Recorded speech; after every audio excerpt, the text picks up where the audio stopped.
बिल्कुल व्यक्ति को, जिसको रिजु कहा ना गीता में, जैसा मन में है वैसा बताना चाहिए, छिपा के छल करके नहीं रखना चाहिए, नहीं तो आपके लिए घातक है। ये तो चलो बहुत बड़ी संस्था है, यहाँ तो आना जाना निरंतर लगा ही रहता है, बाहर भी संसार में भी क्या जीवन है हमारा, एक मक्खी जैसे, मच्छर जैसे, इतना बड़ा ब्रह्मांड, इतने लोक लोकांतर, इतने देश देशांतर, इतने आत्माएं, उनमें एक मैं, क्या हस्ती है, चींटी जितनी भी नहीं है। तो उसमें मान लो थोड़ा सा इधर या उधर हो जाएगा मेरा मान सम्मान अपमान सुख दुख, क्या फर्क पड़ेगा उससे? संसार के लिए तो कुछ भी फर्क नहीं पड़ेगा, संसार की दृष्टि से हमारा अस्तित्व तो कुछ भी नहीं है, बिल्कुल ना। जैसे चींटी तो बहुत बड़ी है, उससे भी छोटा कोई अमीबा जैसा प्राणी जो दिखाई भी ना दे, ऐसी हमारी हस्ती है, ऐसा अस्तित्व है हमारा।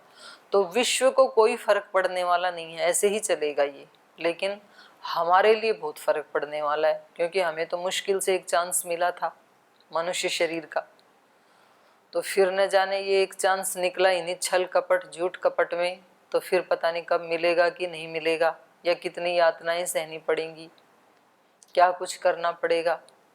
तो ये यहाँ की जो बाह्य दृष्टि से डिग्री, डिप्लोमा, पद, प्रतिष्ठा, सुयश, धन, ये सब विश्व की दृष्टि से बहुत छोटा है, कुछ फर्क नहीं पड़ेगा।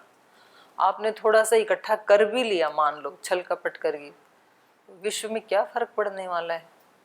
और आपका सब चला भी गया तो भी क्या फर्क पड़ने वाला है? पर अपनी आत्मा को यदि खो दिया तो आपके लिए बहुत बड़ा फर्क पड़ने वाला है। यह चेद अवेदित अथ सत्यमस्ति, न चेद यह अवेदित महति विनष्टि। हमारे लिए महति विनष्टि जरूर है, संसार के लिए कोई महति विनष्टि नहीं है। हाँ, इस रूप में संसार के लिए महति विनष्टि हो सकती है कि एक आत्मा जो सत्यनिष्ठ रहती, जागृत रहती, अपने आप को बुद्ध बनाती, तो करोड़ों का कल्याण कर सकती थी। पर गलत रास्ते पे चल करके उसने लोक का भी एक तरह से नुकसान ही किया, पर लोक से ज्यादा अपना किया, क्योंकि लोक के लिए तो भगवान किसी और को चुन लेंगे। भगवान के पास अनंत आत्माएं हैं, आप नहीं तो कोई दूसरा आ जाएगा। उसका तो बड़ा प्रोजेक्ट है ना। एक व्यक्ति को किसी बड़ी फैक्ट्री में से निकाल दिया जाए, उनके पास तो फैक्ट्री में 10 नौकर और आ जाएंगे, उनकी बड़ी फैक्ट्री। आपके लिए तो आपका घर बंद हो गया, बच्चे क्या खाएंगे? तो बड़ा नुकसान किसका हुआ? आपका हुआ। एक रेपुटेशन होती है व्यक्ति की, व्यक्तिगत रूप से, वो भी गए। तो इनको कहा कि आप यतस्व, आप और साधना करें, आप प्रयत्न करें, प्रयास करें आप। इत्युक्त्वा त्रिदिवम गत, ऐसा कह करके वो अपने लोक को चले गई। विप्रस्थितेषु देवेषु विश्वामित्रो महामुनिः ऊर्ध्वबाहुर्निरालम्बो वायुभक्षस्तपश्चरन्। देवेषु विप्रस्थितेषु, देवों के चले जाने पर, देवता भी चले गए ब्रह्मा के साथ साथ, और ब्रह्मा जी भी चले गए। इन सब के चले जाने पर महामुनि विश्वामित्र ने ऊर्ध्व बाहु, बाहों को ऊपर उठा करके, दोनों हाथ ऊपर उठा करके, निरालंब, बिना किसी चीज का आश्रय लिए, दोनों हाथों को ऊपर उठा करके वायु भक्षः, पहले तो फल मूल खाते थे, अब वो भी खाना छोड़ दिया, अब केवल वायु ही खाते हैं बस। वायु भक्षः तपश्चरन, तपस्या करना प्रारंभ किया, केवल वायु भक्षी होकर के। तो अलग अलग तरह की तपस्याएं हैं, तो ये इसमें लग गई। और उससे आगे क्या किया, घर में पंच तपा भूत्वा, घर में, घर्म मतलब घाम, घाम मतलब गर्मी, प्रकाश। हरियाणा में तो सूर्य के प्रकाश को घाम ही बोलते हैं, और ये निघंटु में घर्म शब्द उसी के लिए प्रयुक्त हुआ है, सूर्य रश्मि के लिए घर्म, घर्म को ही घाम कहा। तो घर में धूप में पंच तपा भूत्वा, जो गर्मी का धूप है उसको घर्म कहते हैं, घाम, घाम हो गया ऐसे बोलते हैं। चारों तरफ अग्नियां जला लेते हैं, बीच में वो तपस्या करने वाला व्यक्ति बैठ जाता है, तो चारों तरफ 4 अग्नियां हो गई और 5वीं सूर्य की अग्नि, तो उसको कहते हैं पंचाग्नि तप। तो इन्होंने वही शुरू कर दिया, घर में पंचतपा भूत्वा वर्षा स्वाकाश संश्रय। और जब गर्मी के बाद वर्षा ऋतु आई तो भी वहां से उठे नहीं, वर्षा में भी इन्होंने आकाश को ही अपना आश्रय बनाया, आकाश, खुले आकाश के नीचे। तो जब बारिश आती है तो बारिश के साथ साथ बड़े तूफान भी आते हैं, आंधियां भी आती हैं, बिजलियां भी चमकती हैं, ओलावृष्टि भी होती है, तो बड़ा कठिन होता है ना उसमें बाहर ठहर पाना, टिक पाना। बड़े बड़े उनको वृक्षों को, मकानों को, क्या क्या नहीं उखाड़ देती है वर्षा ऋतु में जो तूफान आते हैं। लेकिन इन्होंने उन सब तूफानों में आकाश को ही अपना आश्रय बनाया, वहीं टिके रहे। वर्षासु आकाश संश्रयः, वर्षासु आकाश संश्रयः, वर्षा ऋतु में आकाश को ही अपना आश्रय बनाकर रहने लगेगी। शिशिरे सलिले शाई, और शिशिर ऋतु में, सर्दी की ऋतु में जल में ही शयन करते थे, खड़े खड़े ही सोते थे। सलिले शाई, शैया इनकी सलील में ही थी, माने जल में ही रहती थी। तो सर्दी में जल में रहना बड़ा कठिन है, गर्मी में खुले आकाश के नीचे रहना और चारों तरफ अग्नियां जला के रहना, तो ये कठिन है ना। तो इस प्रकार से रात्रि हानि तपोधन, अहोरात्र, अहनि दिन, रात्रि रात, रात दिन, इस प्रकार से ये घनघोर तप करने लगे। क्योंकि इनको किस चीज की जिज्ञासा थी, पिपासा थी? ब्रह्म ऋषि की। तो ब्रह्म ऋषि की पिपासा से तो आप सब आए हैं यहाँ पे, और हर प्राणी इस संसार में ब्रह्म ऋषि, ब्रह्म की शक्तियां प्राप्त करना चाहता है, जो भी साधक है। तो उनको अनेक प्रकार की तपस्याएं करनी पड़ती हैं। ये तो मैं नहीं कहूंगी कि सबको ऐसा ही करना पड़ेगा, सबकी अलग अलग परिस्थितियां हैं, पर जो जहां रह रहा है और उसके सामने जो प्रतिकूलताएं हैं उनको सहन करना, तो ही व्यक्ति ब्रह्म ऋषि बन सकता है। सबकी प्रतिकूलताएं, सबकी समस्याएं, तपस्याएं सब अलग अलग हैं, सबकी एक जैसी नहीं होती हैं। तो व्यक्ति क्या करता है, यहाँ की जो गुरुकुल की प्रतिकूलता नहीं सही जाएंगे, बाहर जाके तो हम भी विश्वामित्र की तरह ऊपर हाथ करके खड़े हो जाएंगे। जब तेरे से यहाँ वाली नहीं सही जा रही हैं तो वहां तो क्या ही निहाल कर देगा तू। भगवान ने पहले आपको यहाँ इसलिए रखा है कि पहले इनको पार करो, यहाँ वाली प्रतिकूलताओं को, उसके बाद आपको अपने आप पहुंचा देगा जो जो आपको पास करनी है ना। और यहीं पर ही आपका काम बन गया तो जाना भी क्यों है। अगर इन प्रतिकूलताओं को सहन करने से ही ब्रह्म ऋषि पद की प्राप्ति हो जाती है तो जरूरत क्या है पंचाग्नि तप करने की। और यह भगवान को करवाना होगा तो वो अपने आप ले जाएगा फिर। तो ये इस तरह से अलग अलग तप करने लगे। शिशिरे सलिले शायी रात्र हानि तपोधन एवं वर्ष सहस्त्रम ही तपो घोरम उपागमत। इस प्रकार से हजारों वर्ष तक घनघोर तप करते रहे विश्वामित्र जी। तस्मिन् संतप्यमाने तु विश्वामित्रे महामुनौ संतापः सुमहानासीत् सुराणां वासवस्य च।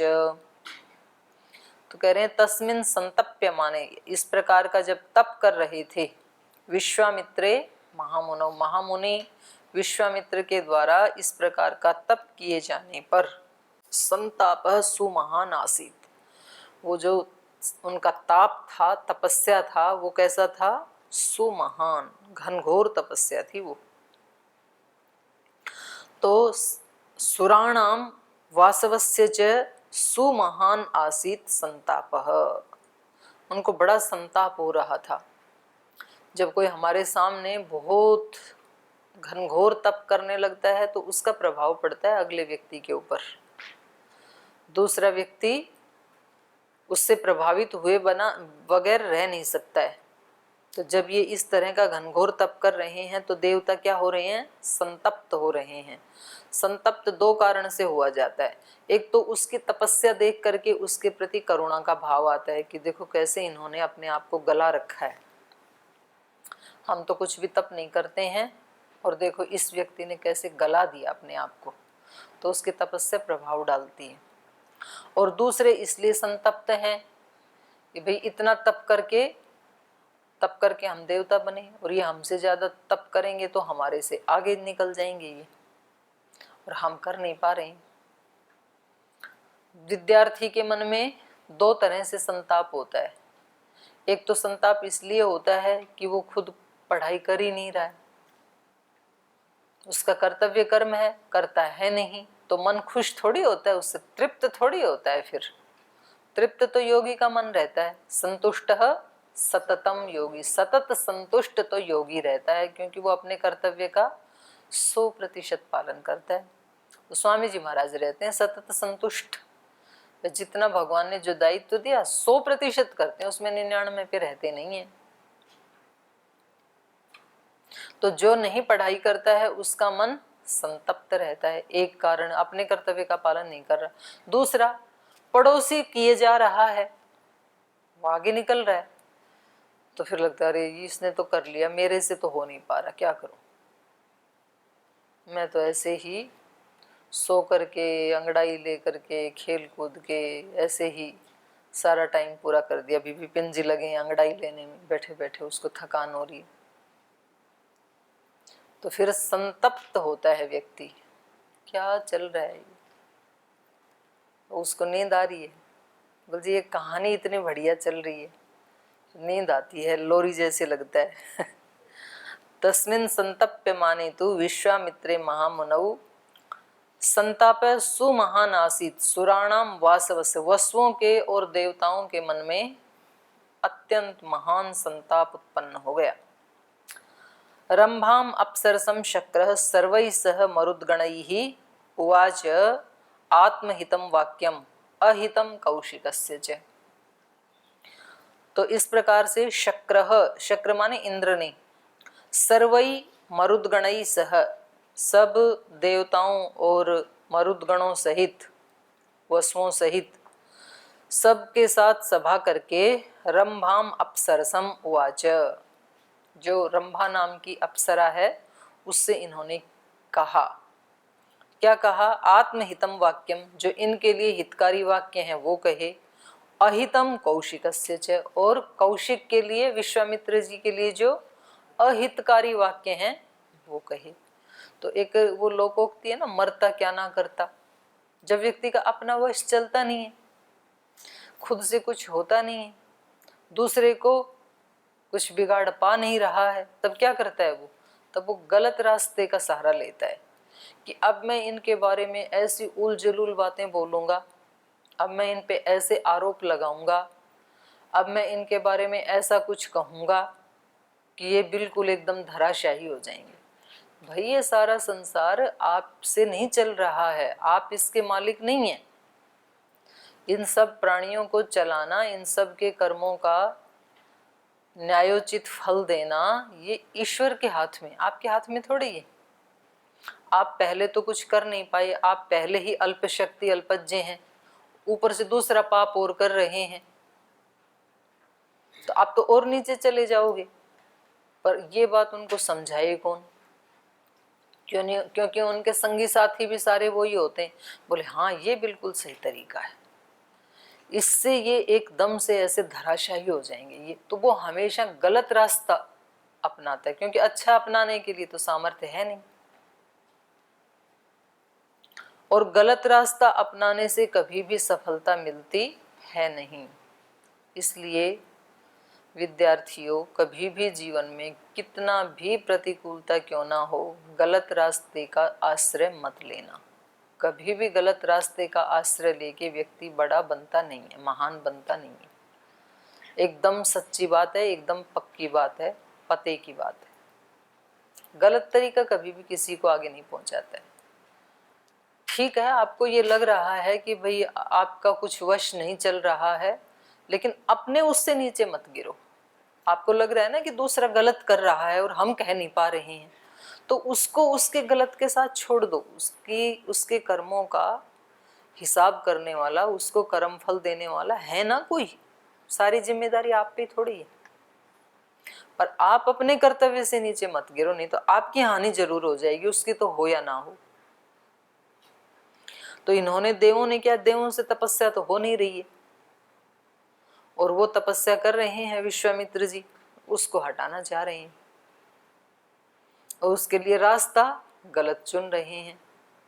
पहले मेनका को भेजा था, अभी किसको तैयार कर दिया? अभी रंभा को तैयार कर दिया कि तुम जा। वैसे ये तो तपस्या उसकी छुड़ा नहीं सकते खुद जाके कि भाई बस करो, अब मत करो इतनी तपस्या, तो मानेगा ही नहीं। बोले भाई तुम भी करो, मुझे तो करनी है, तो ऐसे तो मानेगा नहीं। तो कुछ ना कुछ ऐसा चक्र व्यूह रचा जाए जिसमें वो फंस जाए, तो अपने आप ही धराशायी हो जाए, अपने आप ही गिर जाए। तो जो असुर और जो सुर भी हैं, जब उनका वश नहीं चलता है तो वो इसी प्रकार का रास्ता अपनाते हैं। लेकिन क्योंकि ये एक बार तो धोखा खा चुके हैं, तो अब ये भी सजग हैं। क्योंकि इन्होंने अब की बार जो साधना शुरू की वो की कैसे थी? नैष्ठिकीम बुद्धिम जेतु काम महा, ऐसा 14 नंबर श्लोक है ना। इन्होंने क्या संकल्प किया था? काम को जीतना है, मुझे दूसरों को नहीं, अपने आप को जीतना है। तो अब ये भी विचलित हो सकते नहीं है। तो अब की बार, एक बार तो चल जाता है, वो बोलते हैं ना, गांव में बोलते हैं काठ की हंडिया एक बार ही चूल्हे पे चढ़ती है, 2 बार नहीं चढ़ती। क्यों? जल जाएगी एक ही बार में, दोबारा के लिए तो बचेगा नहीं ना, कुछ राख हो जाएगी, तो एक ही बार चढ़ती है। फिर छल कपट एक बार तो हो जाता है, तो बार बार थोड़ी होता है। तो ये भी मतलब पूरे सजग हैं। तो इन्होंने उसको शाप दे दिया और पुनः घोर तपस्या में लग गई। ये हम पढ़ेंगे इस वाले सर्ग में, चतुष्षष्टितमा सर्ग।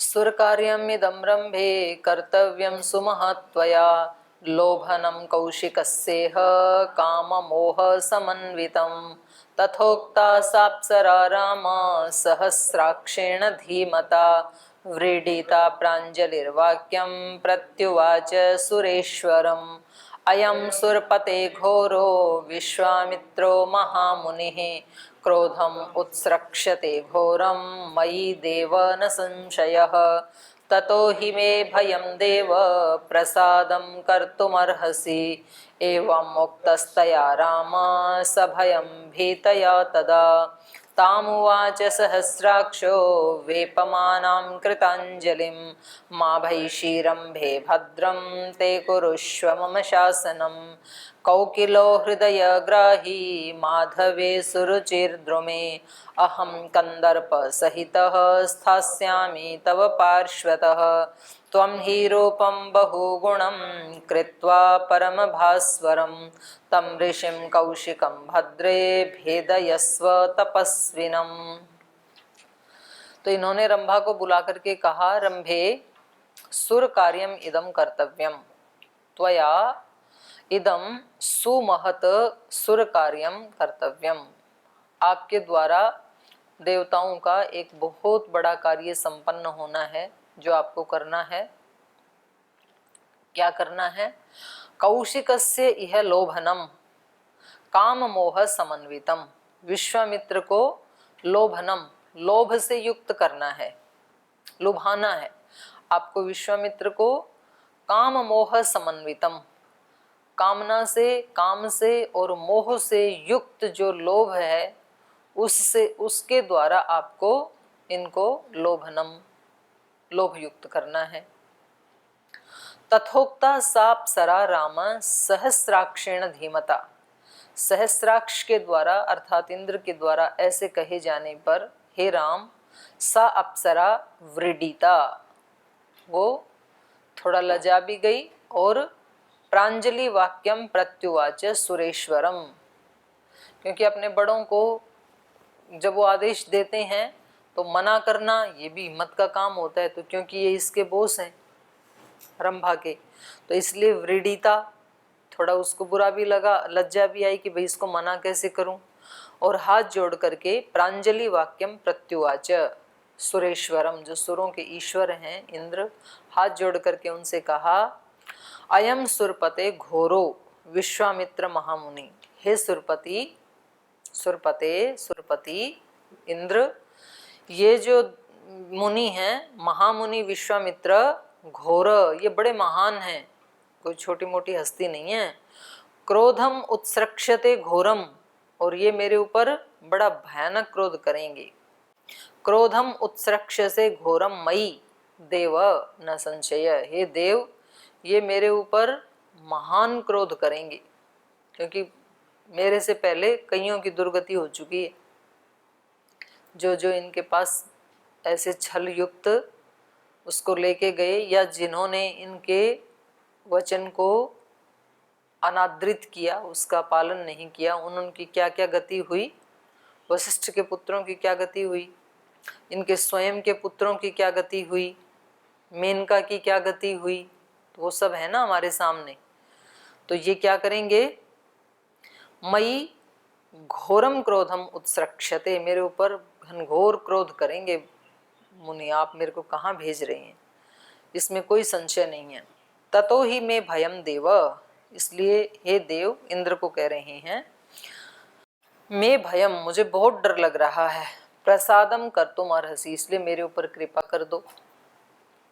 प्रसाद मतलब मेरे ऊपर प्रसन्न हो जाओ आप, मेरे को मत भेजो वहां पे, क्योंकि मुझे पता है इसका परिणाम क्या होने वाला है। वो मेरे को ही जला देंगे अपने क्रोध की अग्नि से। एवं उक्तः तया राम सभयम भीतया तदा। तो जब उसके द्वारा ऐसा कहा जा रहा था, जब वो ऐसा कह रही थी, तो कैसी थी वो, सभयम, भययुक्त होकर के, भीतया, उस डरी हुई रंभा के द्वारा ऐसा कहा गया कि आप मेरे को क्षमा कर दें, मेरे को ना भेजें, मैं बहुत भयभीत हूँ, मेरे ऊपर कृपा करें। सहस्राक्ष ताम उवाच, तो इंद्र ने उससे कहा, वेपमानम कृतांजलिम, जब वो हाथ जोड़कर खड़ी थी और वेपमानम मतलब कांपती हुई, भय से कांपती हुई, हाथ जोड़े हुए, कृतांजलि बांधे हुए उस रंभा को इंद्र ने ऐसे कहा, माँ भैषी, डरो मत, माँ भैषी रंभे, हे रंभे, माँ भैषी, आप डरो मत। भद्रम ते, आपका कल्याण ही होगा। कुरुष्व मम शासनम, मेरे आदेश का पालन करो, डरो मत, आपका कल्याण ही होगा। भद्रम। कोकिलो हृदय ग्राही माधवे रुचिरद्रुमे अहम कंदर्प सहित स्थास्यामि तव पार्श्वत। तो कह रहे हैं कि आप जिस समय कोकिलो हृदय ग्राही, हृदय को ग्रहण करने वाला कोकिला का शब्द, माधवे, मधुमास, मधुमास अप्रैल को बोलते हैं, चैत्र वैशाख, पिछला महीना जो गया, जब सब सारी प्रकृति में नई कोपलें फूटती हैं, उसको मधुमास कहते हैं। माधवे सुरुचिर द्रुमे, द्रुम मतलब वृक्ष, वृक्ष कैसे हो जाते हैं, सुरुचि, सुरुचिर द्रुमे, सूखे पत्ते सब पहले झड़ जाते हैं पतझड़ में, शिशिर के बाद फरवरी तक, जनवरी में, फरवरी में, उसके बाद फरवरी लास्ट से लेकर के मार्च पूरा और अप्रैल का स्टार्टिंग, उसमें नई कोपलें आती हैं। उसको कहा यहाँ पर माधवे सुरुचिर द्रुमे अहम कंदर्प सहित। तो मैं उस समय कंदर्प सहित स्थास्यामि तव पार्श्वतः, मैं भी उधर आसपास ही रहूंगा और उस समय में तू ये रूप धारण करके वहां चलना। त्वं ही रूपम बहुगुणम कृत्वा परम भास्वरम तम ऋषिम कौशिकम भद्रे भेदयस्व तपस्विनम। तो आप रंभा का मतलब होता है सुंदर रूप वाली, पहले आप सुंदर हो लेकिन रूपम बहुगुणम कृत्वा, उसको और थोड़ा बढ़ा चढ़ा करके अलंकृत करके, परम भास्वरम तम ऋषिम, जो अत्यंत अपने तेज से दीप्तिमान है, परम भास्वरम दीप्ति युक्त है, भादीप्त, ऐसे उस कौशिकम ऋषिम, ऐसे उस कौशिक ऋषि को, तपस्विनम जो तपस्वी हैं, हे भद्रे भेदयस्व, उसकी तपस्या को खंडित कर देना। स श्रुत्वा वचनम तस्य कृत्वा रूपम अनुत्तमम लोभयामास ललिता विश्वामित्रम शुचिस्मिता। तो अब इसने सोचा भाई इधर इनका आदेश पालन नहीं करूंगी तो ये मारेंगे, और अगर जाती हूँ तो विश्वामित्र मारेंगे। तो जैसे मारीच की स्थिति थी ना, भाई अगर मैं जाऊंगा रावण का आदेश मान करके, जो स्वर्ण का हिरण बना था, तो राम मारेंगे मेरे को, और नहीं जाऊंगा तो रावण मारेगा, तो मरना तो सुनिश्चित है, तो क्यों ना श्री राम के हाथ से ही मरें। तो ऐसा सोच करके वो चल पड़े थे। तो इसको भी यही लगा, यदि मैं नहीं जाऊंगी तो इंद्र मारेगा, जाऊंगी तो ऋषि मारेगा, तो मरना तो सुनिश्चित है। तो इसने क्या सोच लिया, ऋषि के ही हाथों मरते हैं, चलो चलते हैं, कोई बात नहीं है।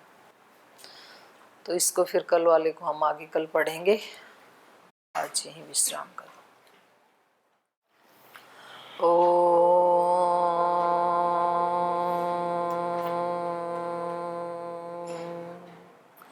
शांति शांति शांति। श्री गुरुभ्यो नमः।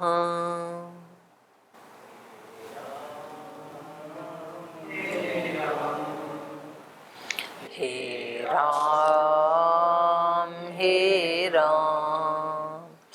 तू ही माता तू ही पिता है, तू ही माता तू ही सखा है, तू ही माता तू ही पिता है, तू ही बंधु तू ही सखा है, तू ही है करुणा निधान।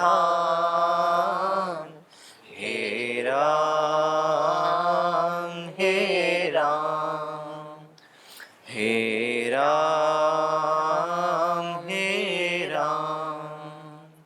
तू अंतर्यामी सबका स्वामी, तू अंतर्यामी सबका स्वामी, तेरे चरणों में चारों धाम।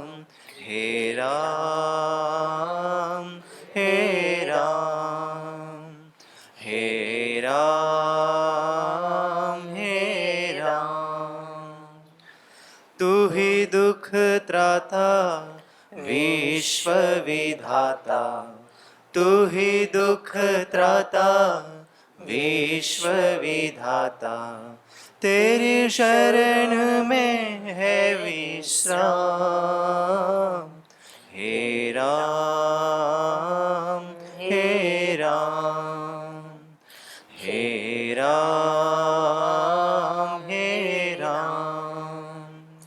तू ही माता तू ही पिता है, तू ही बंधु तू ही सखा है, तू ही है करुणा निधान।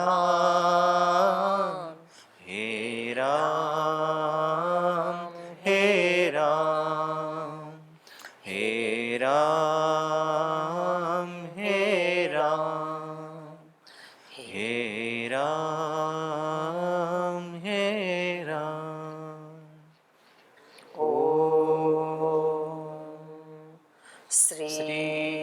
गुरुभ्यो नमः।